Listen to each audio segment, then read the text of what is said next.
Hello and welcome to the history of Star Trek. Today's episode, the Enterprise NX-01. One of the most important starships in interstellar history, the Enterprise NX-01, was the culmination of the NX project.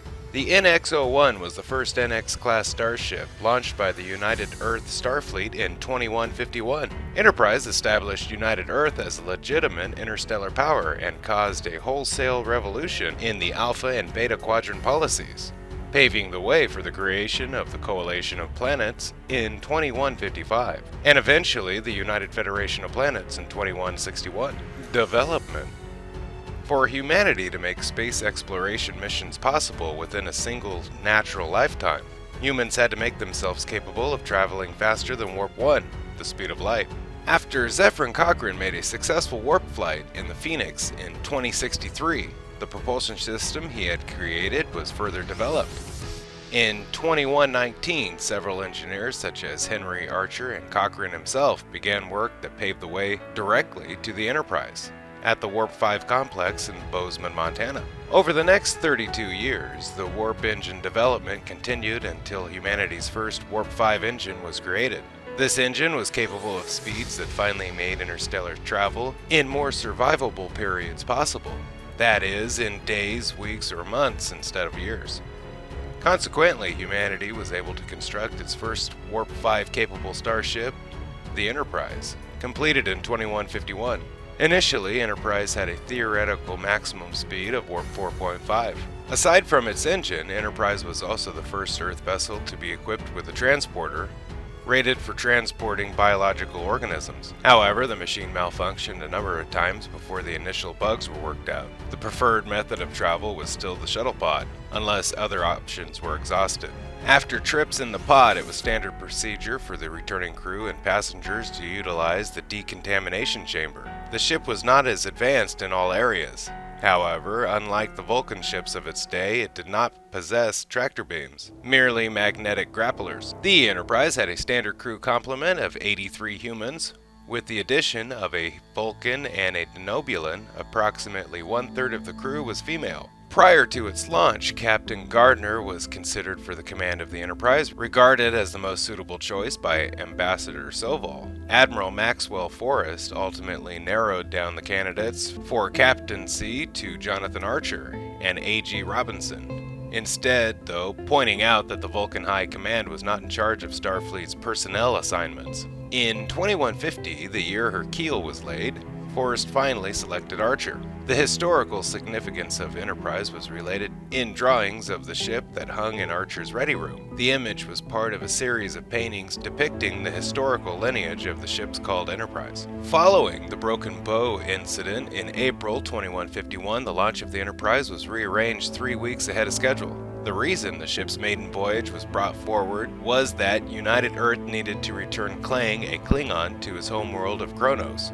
The phase cannons were not installed until September of 2151 while the Enterprise battled an unknown enemy. When a Mazarite ship attacked the Enterprise in February 2152, the first shot disabled Enterprise's aft sensors. The Enterprise reached Warp 5 for the first time while attempting to outrun the Mazarite ship and carrying Vulcan Ambassador Valar. By March of 2152, 10 months after launching, Enterprise had engaged in armed conflicts with more than a dozen species. That month, the ship's mission was canceled when one of its shuttle pods appeared to have ignited tetrazine gas within the atmosphere of Peregrine 2, killing 3,600 innocent colonists. It was this event, along with the ship's actions at the planets including P'Jem and Tandar Prime, that caused the Starfleet Command Council to recall Enterprise to Earth. Ambassador Soval recommended that the United Earth wait another 10 or 20 years before trying another deep space exploration mission. Captain Archer was able to convince the Starfleet Command Council and the Vulcan High Command to allow Enterprise to continue, particularly after it was revealed that the accident had been triggered by the Suliban Cabal. By September 18, 2152, Enterprise had traveled over 100 light-years from Earth. In order to traverse a neutronic storm, which reached the ship on that date, the ship's structural integrity was reinforced and the craft's power grid was deactivated, illuminating all shipboard areas only in blue emergency lights.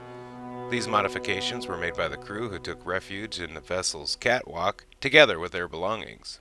To accommodate the crew, the ship's warp reactor was shut down and numerous modifications were made to the catwalk. For example, command of the vessel was transferred from the main bridge to the temporary command post in one of the catwalk's compartments. The engineering team had only 4 hours to make the necessary changes. Upon addressing the crew with the initial speech, whose audio was broadcast from the makeshift command area, Archer referred to the Enterprise as the sturdiest ship in Starfleet. After the Xindi attacked Earth in March of 2153, Enterprise was recalled home. Arriving on April 24th, Enterprise was refitted and upgraded with the new photonic torpedoes, enhanced hull plating, a universal translator update, and a new command center. The ship also took on board a detachment of Makos, before being relaunched on a new mission to the Delphonic Expanse to search for the Xindi weapon. The search for the Xindi was long and perilous, taking almost a year. Enterprise was in danger most of the time in the Expanse, due to the presence of spatial anomalies generated by massive spheres in the region. It was discovered that insulating the hull with Trillium-D could protect the ship from the anomalies, but unfortunately, Trillium was hazardous to Vulcan's neural pathways,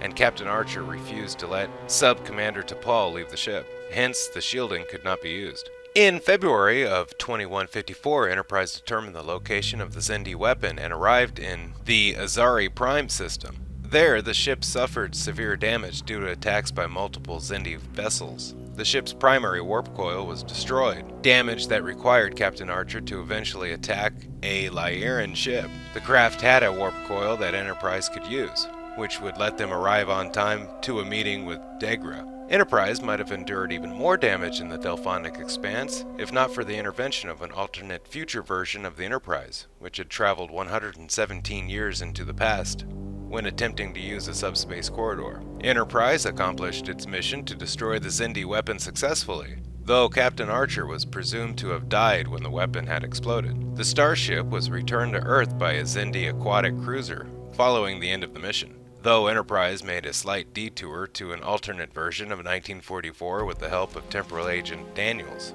During this mission, Archer rejoined the ship after stopping Vosk's attempt to return to his own time and subsequently bringing an end to the temporal Cold War that had so long plagued the Enterprise's missions. The crew of the Enterprise spent nearly 10 months in the Delphonic Expanse during their mission to find the Xindi from April 24, 2153 to February 2154. During those 10 months, 27 Enterprise crew members died in the search for the Xindi weapon. The members of the Enterprise crew were hailed as heroes upon returning to Earth, especially Captain Archer, for whom several schools were named. Enterprise was placed in a dry dock where it began an extensive repair and refit.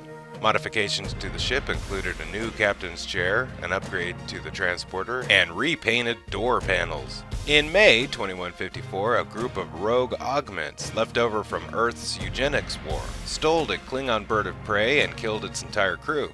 The Klingon Empire threatened United Earth with war unless the augments were apprehended. After a debriefing and refit, Enterprise was launched with Arkin Soong on board to try to hunt down the augments on the border of the Orion Syndicate. After several brief firefights with the Orion interceptors, the augments found Enterprise, took Soong aboard their ship, and set course to Cold Station 12. Enterprise pursued but failed to stop Soong from taking thousands of onboard augment embryos. Soong then headed to the Briar Patch. However, the augments had turned on him and headed to a Klingon colony to attempt the release of several types of pathogens into the atmosphere. Enterprise arrived in time to stop the augments, destroying them and their bird of prey. The NX Enterprise was also present when Earth's leadership announced new trade relations with Vulcan, Andoria, Tellar, and Ordained in July 2155.